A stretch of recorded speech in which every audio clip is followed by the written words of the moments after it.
Book Summary of Founding Brothers by Joseph J. Ellis. What's in it for me? New insights into the men who made America. Clichés get at truths, but they also simplify them. If a cliché captures something essential, it also obscures the larger picture. In short, while catchy, they can be pretty one-dimensional. The term "founding fathers" is one of those clichés.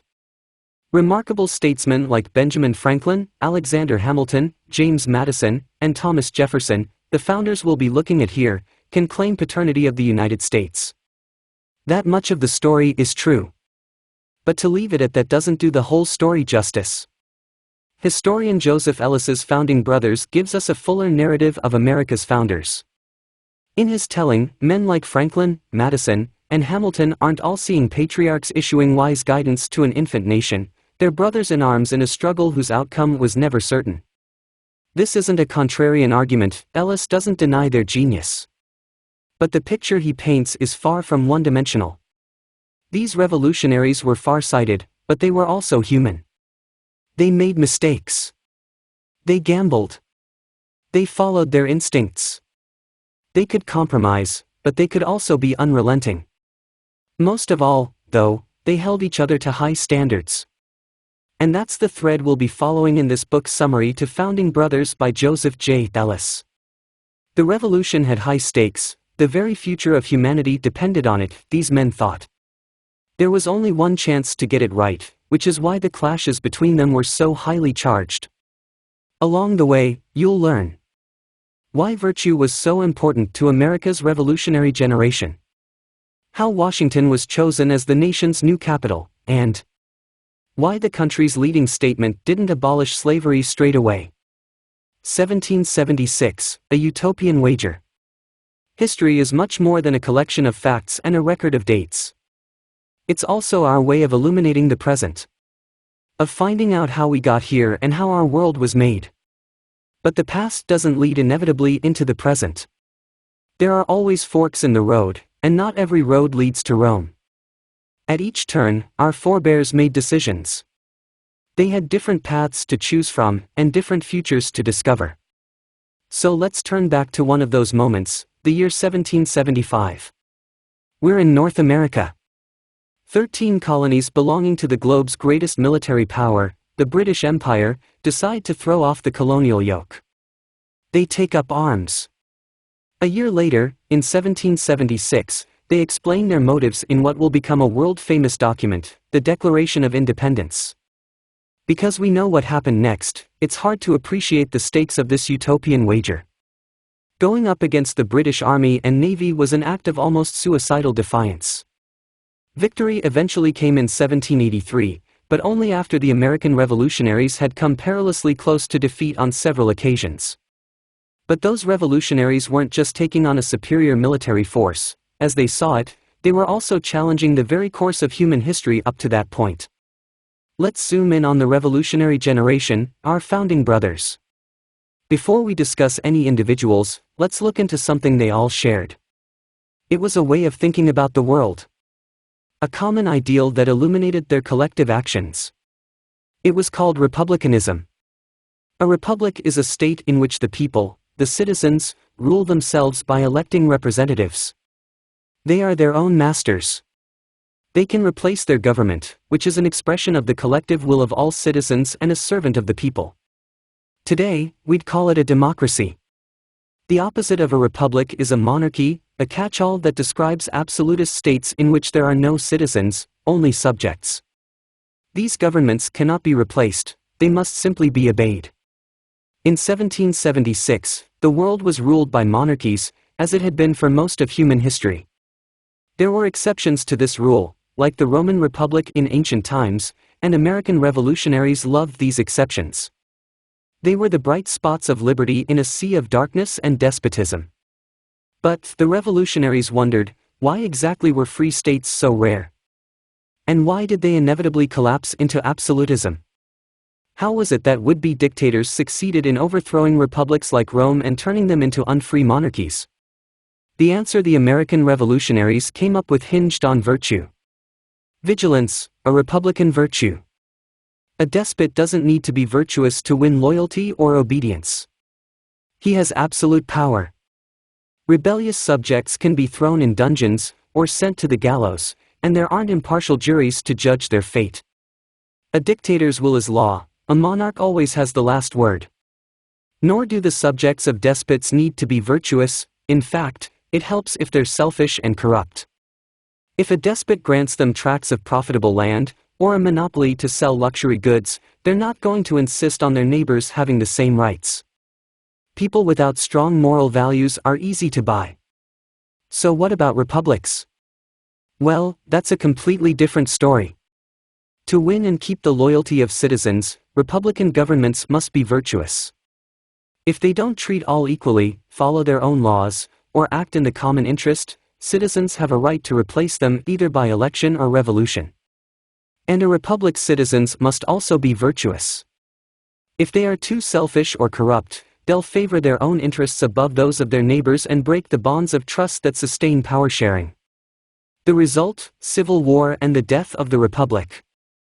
That outcome can only be prevented if fellow citizens strike compromises and place the interests of the common good above their own interests. In short, good republican citizens must be deeply patriotic. It's easy to see, then, why despotic monarchies have been the norm for most of human history. Republics have to clear very high bars to survive, let alone thrive. Republics are absolutely dependent on the people's moral character. Any lapse in the judgment of statesmen, any slackening of virtue among citizens, can condemn a republic to an early death. For American revolutionaries, that was precisely what had happened to historic republics like Rome. When Romans were virtuous, they were patriotic, they looked to the common good. They fought for Rome's honor, not to advance their own rank or fortune. But when they became obsessed by personal status or money, they looked to their own good, not the republic's. Corruption and selfishness led to internal division, which brought conflict and, eventually, the republic's demise. The lesson for America's republicans was obvious. The nation they were creating, a free republic dedicated to the liberty and happiness of all, was a political oddity. It was a risky, crazy attempt to defy history. And it could only succeed if the revolutionary generation and its leaders remained vigilant against every dropping off of virtue. As we'll see, it was this determination to see their experiment succeed that drove American revolutionaries to hold each other to such high standards. It also explains why they clashed so often. For America's founders, every misstep was potentially the first step on the road to ruin. A little lion in the urban jungle. Against all odds, the Revolutionary War was won. In 1783, the British conceded. King George III signed a peace treaty and recognized the new American Republic. The nation had been born in war. How would it fare in times of peace? There wasn't a blueprint. However much the revolutionary generation admired Rome, they couldn't turn the clock back. Their republic belonged to the modern world. They had to find their own answers. And while the founders shared the same ideals, they often drew different conclusions from their common assumptions. In the early days of the Republic, for example, Thomas Jefferson, one of its leading statesmen, argued that each generation was sovereign. It was only fitting, he concluded, that laws should expire after 20 years. He eventually came to see this plan as a recipe for anarchy, but it's revealing that he could entertain the idea. It showed that the future of the United States was anything but settled. So let's introduce one of the leading actors in this open-ended drama. Enter Alexander Hamilton, the champion of a cause known as federalism, the idea that the United States should have a strong central government that plays an active role in managing the economy. Hamilton was known as the Little Lion of Federalism. The word little referred to his stature, a diminutive 5'7". The word lion referenced his combative nature. As a general in the Revolutionary Army, Hamilton proved himself a brave and resourceful soldier. As a politician, he displayed the same qualities. He refused to yield. He threw everything he had at obstacles, taking on political opponents with the same zeal he'd once shown on the battlefield. Hamilton's nature earned him the lifelong admiration of his allies, and the hatred of his opponents. Founder and future President John Adams was one of the latter. For him, Hamilton was little more than the bastard brat of a Scotch peddler. It was an insult, but it was also literally true. Hamilton was born on the West Indian island of Nevis, the illegitimate son of a hard-drinking Scottish merchant with a talent for bankrupting businesses. It was those undistinguished origins which explained Hamilton's need to prove his superiority in everything he did. But it was his escape from the provincial world of Nevis that really shaped him.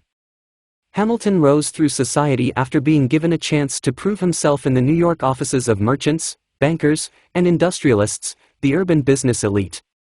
These men lacked the aristocratic snobbery of the plantation-owning class from which many revolutionary leaders came.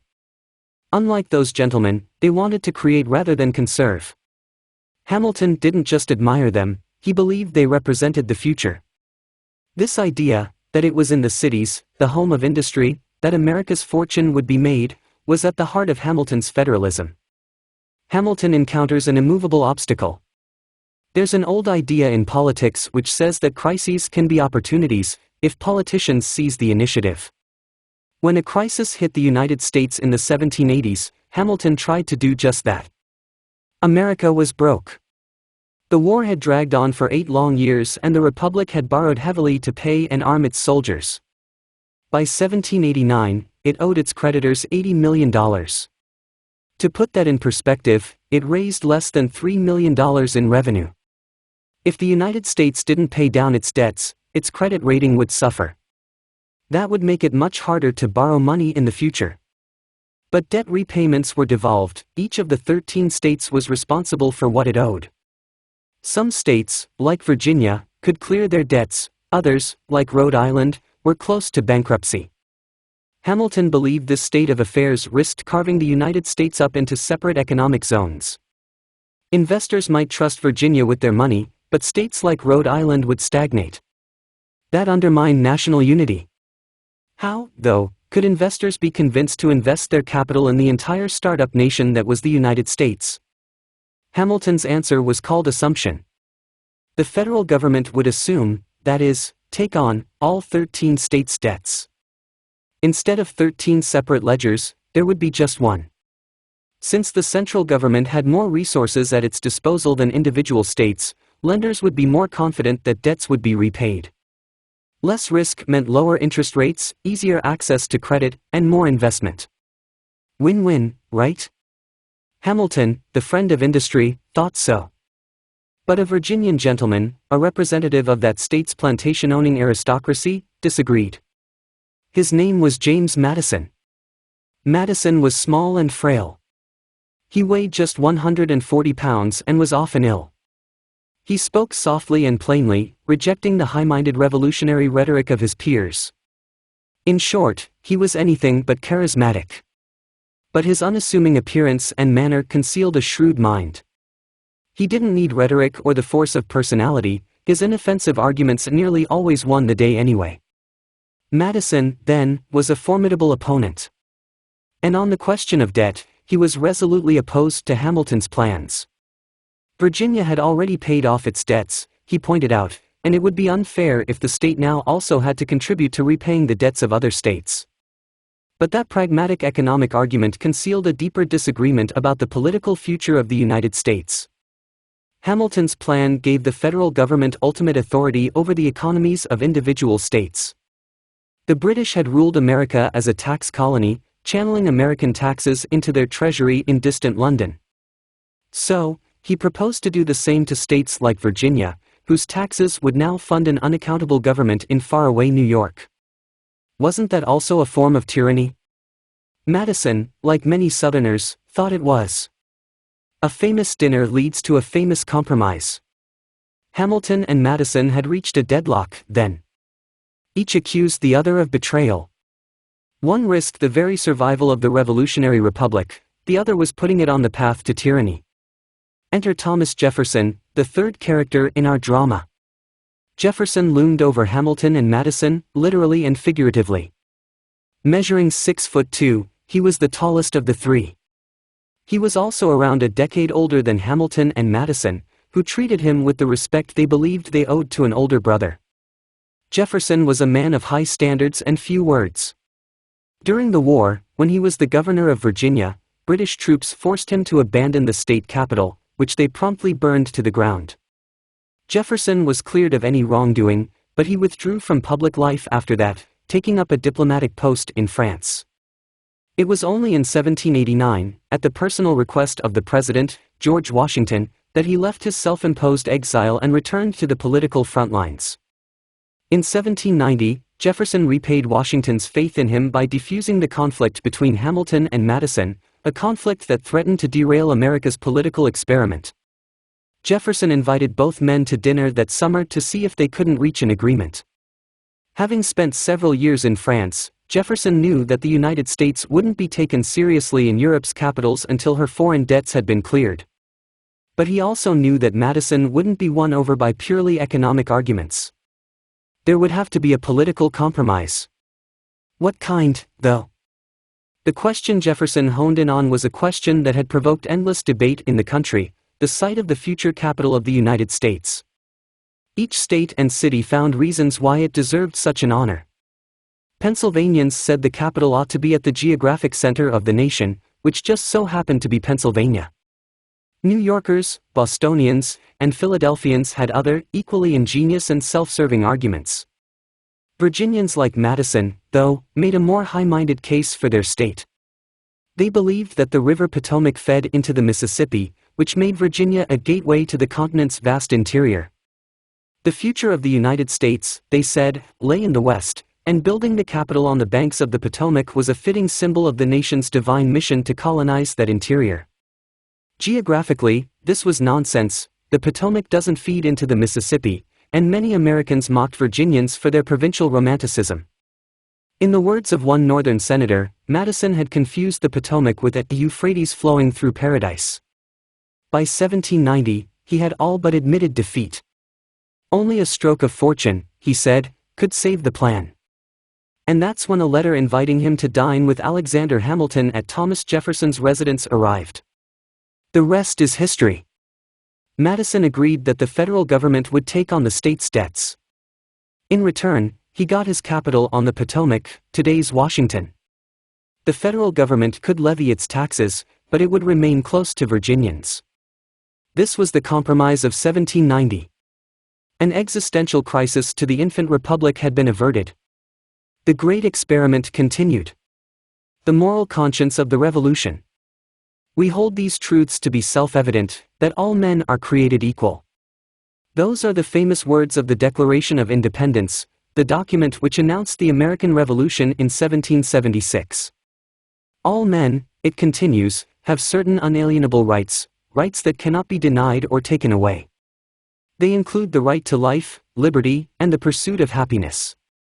Revolutions, though, rarely make a clean sweep of the past. Hated institutions and ideas live on, compromising revolutionary ideals. For the great American revolutionary Benjamin Franklin, there was no more hateful compromise than the continued existence of slavery, the practice which cruelly denied the liberty and equality of all. Like Hamilton, Franklin didn't come from an illustrious family. But his genius more than made up for what he lacked in connections and wealth. Born in 1706, he excelled at everything he touched. By the 1780s, his fame was unrivaled. He was America's greatest scientist, its leading diplomat, its greatest wit and prose stylist. His twinkling eyes and the shoulder-length gray hair which hung around his otherwise bald head like a halo were familiar to every American newspaper reader. Franklin was the oldest of the revolutionaries. Many said he was also the wisest. He was present at every pivotal moment in the country's history. He co-authored the Declaration of Independence. He was in Paris to sign a wartime treaty with the Republic's first ally, France. He was there again 5 years later when Britain signed the Peace Treaty of 1783. And he was in Philadelphia in 1778 when the Constitution was drafted. Franklin didn't just accompany the revolution, though, he was its moral conscience. Which brings us to the final act of his remarkable life. It's the spring of 1790. Franklin is 84 and close to his death. But he finds the energy to make one last contribution to the revolution. He signs a petition to Congress calling for the immediate abolition of slavery. The statement that all men are equal and equally free, he says, wasn't mere rhetoric, it was a statement of fact. Slavery, he concludes, is incompatible with the ideals of the Republic. He wasn't the first or only American to reach this conclusion. Religious groups like the Quakers had been saying as much for decades. But Franklin's voice couldn't be ignored. As a contemporary put it, Franklin spoke the language of America, and his words called the nation back to its first principles. When Franklin died that spring, the abolition of slavery was still many decades away. But his last act forced the nation to openly confront an issue that had long been hidden away like a dirty secret. The Great Silence. Franklin went to his death reminding Americans that slavery was a betrayal of the Revolution. His last words echoed through the Republic, shattering a conspiracy of silence. That silence had several roots. There was self-interest. Like other well-to-do Americans, many of the founders owned slaves themselves. Self-regard also played its part. No one, after all, likes to think of themselves as a hypocrite. Then there was the political question of the United States' future, which was more easily settled by not talking about slavery.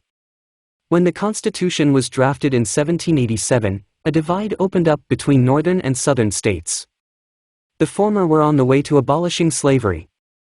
The latter, though, were expanding slavery, especially on their cotton plantations. If the Constitution had laid out a path to the abolition of slavery, the southern states would have refused to ratify it. And if it had enshrined the rights of slaveholders, the northern states would have walked away. The only way to break this deadlock was to ignore the issue, which is why the word slavery doesn't appear in this historic document.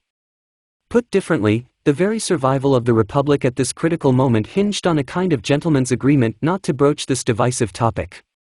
Franklin's intervention blew that agreement out of the water.